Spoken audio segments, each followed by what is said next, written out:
Hi guys, in this video, we're going to see how you can restore your old photos using AI tools. Let's go. As we know, many AI repair tools can make old photos clear, and it's not a big deal to color the photo. But if your old photos are damaged or cracked, it's not easy to fix the cracks.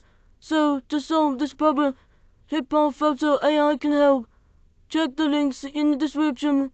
You can head to the download and launch it. First, we input our photos, and then there are many kinds of repair models on the right.